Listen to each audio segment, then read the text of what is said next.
Welcome to Studio W, where we occasionally do words at Studio W when we have an occasion to bring a Wallingford celeb to your attention. He won't be a Wallingford celeb for long. Oral Afuri of the African Dream, who creates and curates information associated with the African Dream. We want to know what his dream is and what the African Dream is.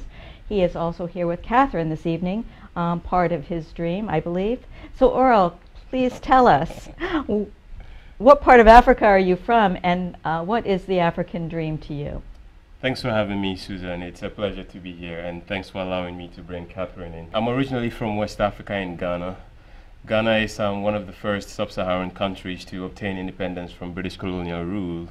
This happened in 1957, and I was born in the port city of Tema in Ghana, which is one of the biggest port cities in West Africa.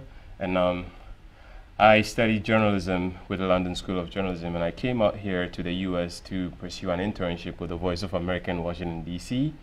And after my internship, I decided to stay on and do freelance work, and I ended up, pursuing my journalism career further and further here in the States.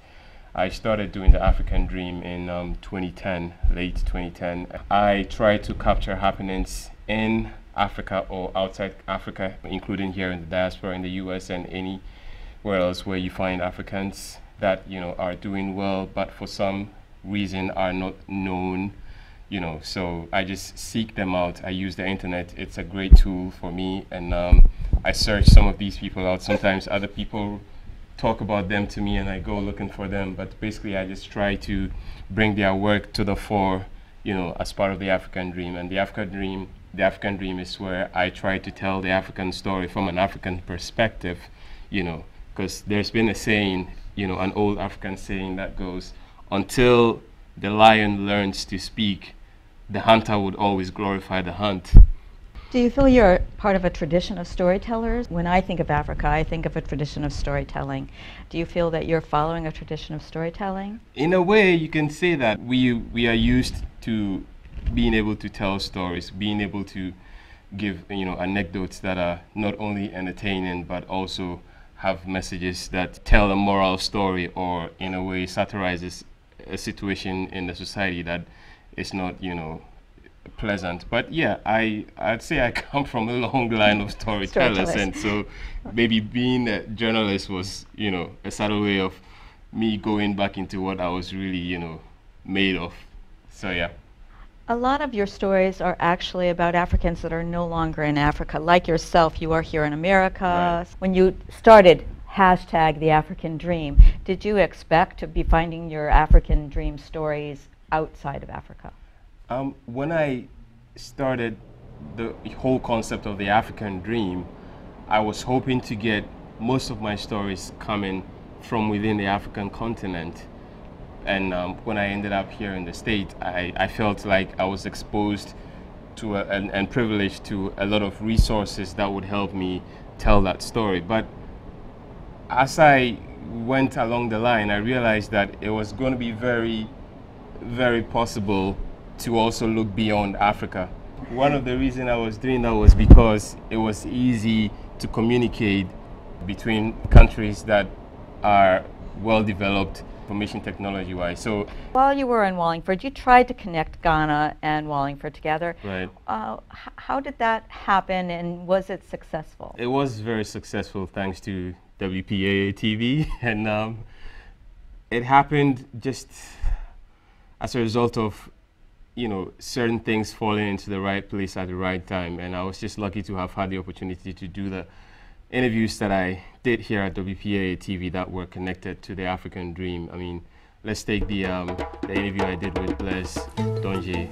We'd like to say good evening to our audience, and tonight we're going to have a taste of the African relationship with the community out here in Wallingford. And we have in our studio Blaise Donjé, who is with the Bawa Health Initiative in Cameroon, which is in West Africa. Welcome to our studios, Blaise. It was just like happenstance. I totally didn't see it coming, but it happened and it worked out well. There was a connection to the community. There was a strong connection to Africa, and it really was a situation that presented a perfect picture for what the African Dream is all about, which is seeing and hearing all the good things that Africans are doing outside the continent here in the diaspora, and then sending that picture back home to, you know, Africans in their respective countries so they see what it is like out here. And I felt very privileged to have, you know, had that opportunity. And also I had the opportunity to interview a Ghanaian music group called Keche right here in WPAA TV again. They were touring the state, and they had a concert in New York. For some reason, they were lodging with friends in Connecticut, and so I spoke with them on the phone, and they decided to, stop by and do this interview. Which and they taught us a little bit of Keche dancing, which was really quite interesting. Again, a narrative, a storytelling form of interacting. Okay, I want your number.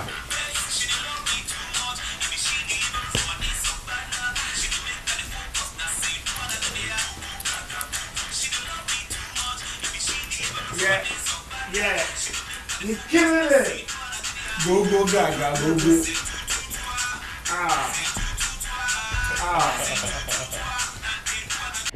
That was a great day here at WPA. Another interview was with Rian Opel, who happened to be in Connecticut shortly after Madiba had passed away, and he was one of the 8 Nelson Mandela scholars. Tell us where you were and what you were doing when you heard about the death of Nelson Mandela. I was in a town called George, which is on the famous Garden Route of the Western Cape, which is a route that leads one straight into the Eastern Cape. The Eastern Cape is where Mr. Mandela was born. Right. And I felt that I was closer to him than I would have been had I been in Cape Town. I was virtually as close as I could have been at that moment, and it felt right, because it's sad news, and you will always remember where you were as a South African when you received the news of Mr. Mandela's passing. So the timing of that was perfect for you. We're going to miss not being able to have you be the host interviewing here at Words at Studio W, but we do look forward to you possibly sending us things, because Google is your format now, and you're able to interview folks around the world. Tell us how that works. You found out about Google, like most of us, just because it is there and they're telling us all the time, use us, use us. What made you actually decide to use that as your format for interviewing folks around the world? One of the main reasons why I chose Google as the medium for me doing interviews for the African Dream was because, one, it was cheap. Google Plus allows for video interviews to be done, you know, across the continent, and these video interviews could be recorded as well. So when I discovered that, I was like, oh wow, that saves me a lot of money. Initially, I would get on the phone and make long distance phone calls with people and interview them, and I would end up with stories that would have audio and just text from me writing them. But then when I discovered Google Plus offered video as well, besides, you know, just the basic things we used it for, I was like, okay, I'm just gonna take it and run away with it. And it's been of great help to me, because I have been able to speak to people in Glasgow, Scotland, Germany, you know, South Africa, back home in Ghana, and literally all over the world. You just need to, you know, discover Google more, and you could put it to the utmost use, you know.